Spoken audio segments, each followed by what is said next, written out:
When I first started reading Chainsaw Man Part 2, I was actually very surprised, confused, and honestly a little disappointed that Denji wasn't even in the story for the first few chapters. And even when he does show up, we don't really shift perspectives back to Denji and follow along with him to see what he's been doing. Instead, we stick with Asa Mitaka, who has been confirmed to be the protagonist of Chainsaw Man Part 2. I just want to address something that I've been seeing pretty much everywhere. I've seen people calling Asa a femcel, and honestly, it's pretty funny to me. I've seen it on Twitter, on YouTube, and even Facebook. Asa can be kind of strange, but within the world of Chainsaw Man, she fits in perfectly, I'd say. There's so many different and weird types of characters, and Asa is no exception to that. But enough about the femcel meme, let's talk about Asa in Chainsaw Man Part 2. Now, she differs quite a bit from Denji. Right at the start of the story, she kills Bucky, the chicken devil, and she really disappoints her classmates and seems to be really disliked by a lot of her classmates after that. Right then and there, you can already see a very big difference between Denji and Asa. Denji grew up with really barely anything to his name, always struggling to survive day after day, and really the opinions of other people, the judgment of other people, is something that really isn't even on Denji's mind, and it really is a big part as to why Denji does so many crazy things. But Asa really worries about people judging her. She gets anxiety over it, and even after school we see her being very worried about it, to the point where she develops nightmares over Bucky. And if that wasn't enough to show you that Asa is scared of other people and mainly their judgment of her, then an even greater example is how Asa, when she goes to school one day, she says that she would rather die and be killed by the war devil than go to her class and have to worry about the people around her, the looks that people give her. And this anxiety that Asa has gets a bit more interesting when Yoru tells Asa that she knows that she wasn't worried about killing Bucky, but she was more worried that people saw her killing Bucky. And now I was thinking about how this anxiety relates to other people, or some of the other characters within Part 2. First off, Yuko and her class president, they both made a contract with the Justice Devil, and so Asa being scared of the judgment of other people, maybe somehow that will tie in with the Justice Devil later down the line. I'm not sure how, but I was just thinking that Asa's anxiety over judgment and the Justice Devil would be a big part of Part 2. But also another thing to do with this whole anxiety thing is Denji, and mainly the date that Denji and Asa have at the aquarium. Asa said something very interesting when everyone was kind of freaking out about being stuck within an endless aquarium. Asa told Denji that she doesn't know the difference between right and wrong, and her whole life has just been one long string of trying not to disappoint people. And when you consider that Asa really has some anxiety about how other people view her, it's really an interesting piece of information. And now you're probably wondering, why has this dude been talking about Asa having anxiety? Well, this leads me to one of the biggest points that we have seen in Part 2, and that is how Asa acts around Denji. Now, I was just thinking that Asa being timid and stuff like that, and not really interacting with her classmates all that much, is due to her anxiety. And when Asa is around Denji, it seems like Asa doesn't really care about anything. She doesn't care about how Denji views her. She doesn't worry about Denji judging her. And I think a big part of this is because usually when Denji and Asa are around each other, they get mad at each other most of the time. Things can get pretty heated between the both of them. But what I'm trying to get at here is that Denji and his carelessness kind of rubs off on Asa, or maybe it doesn't really rub off on her, but it definitely affects her in a kind of a funny way sometimes. And it really seems like Asa finds validation with Denji, and this validation that Asa finds really kind of, at least to me, makes me think that they are a good fit for each other. I mean, they're already going on dates, so it kind of looks like it's heading in that direction. And so Asa being herself with Denji and kind of being confident with herself, that's a very good thing for her.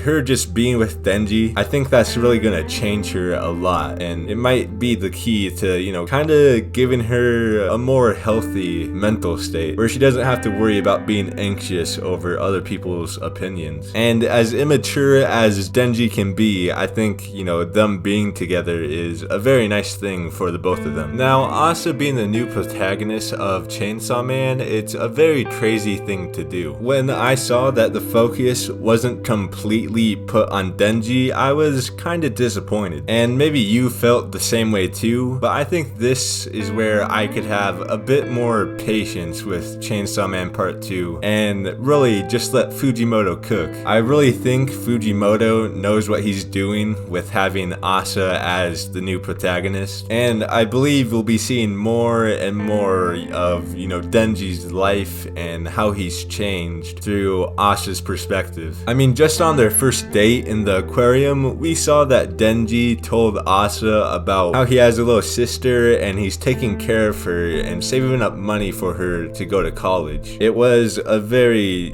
sweet thing to see. But another thing we saw during that aquarium date is that when Asa gets complimented, she becomes super confident in herself. And again, this leads back to the whole validation thing. Maybe when she feels like she's being accepted for who she is, she gets super confident and starts to brag about herself. And a lot of people made the connection that when she acts like that she is very similar to Power. And we see that Denji really likes when Asa acts that way because it reminds him of an old friend. And again, everyone saw this as Denji talking about Power. This can kind of circle back to, Denji. He likes how Asa acts when she starts to brag, starts to be confident with herself. And so just Denji saying that stuff to her, I think it's gonna be a big part in Asa, changing and developing into a more confident, or at least someone with a bit more, a bit higher self-esteem. And it's honestly really cool when Asa,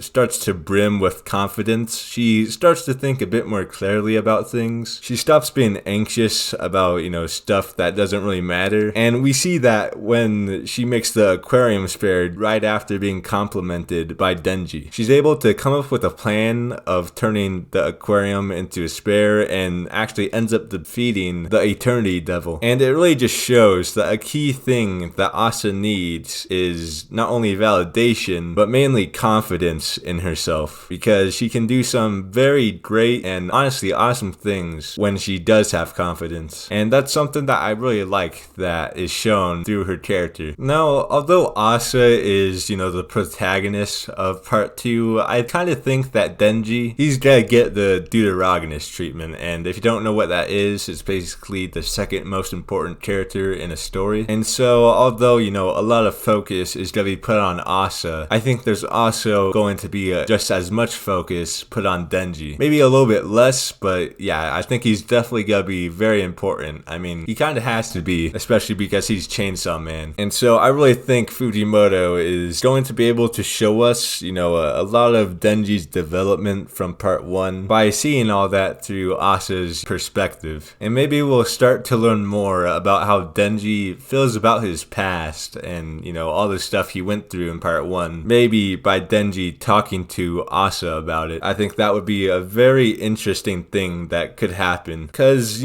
Power, she's gonna be an important person to Denji, or at least the Blood Devil is gonna be an important thing to Denji, because he promised her that he would go out and, become friends with the Blood Devil again. But what about Aki? Like, will we ever see Denji mentioning him to Asa? Or, that's gonna be a very interesting thing to see. Now, someone I haven't really been talking about is Yoru. She's also a very important character within the story because she shares the same body as Asa. It's kind of a weird thing, but it also lets us see into Asa's state of mind. I don't really think we see too many internal monologues with Denji, if any at all. And so seeing how Asa, we see, more of an internal dialogue between Yoru and Asa, we end up seeing how Asa feels about certain things. And that's important because she doesn't wear her heart on her sleeve like Denji. Or at least she doesn't tell people whatever she's thinking at any given moment because she's usually very quiet and timid. We kind of see Yoru pushing Asa out of her comfort zone. That's usually because of Yoru taking over over Asa's body, Asa decided to ask Denji out because she was pretty much forced to by Yoru. And Yoru has the same type of carelessness that Denji has, mainly because Yoru is only worried about trying to defeat Chainsaw Man or kill Chainsaw Man. And so just seeing how Yoru can put Asa in some very uncomfortable situations and make her do very uncomfortable things, it really leads into some interesting and pretty much forced development. Now, I don't really know what narrative Fujimoto is trying to form around Asa. At the end of the day, I don't know how or where Asa is going to end up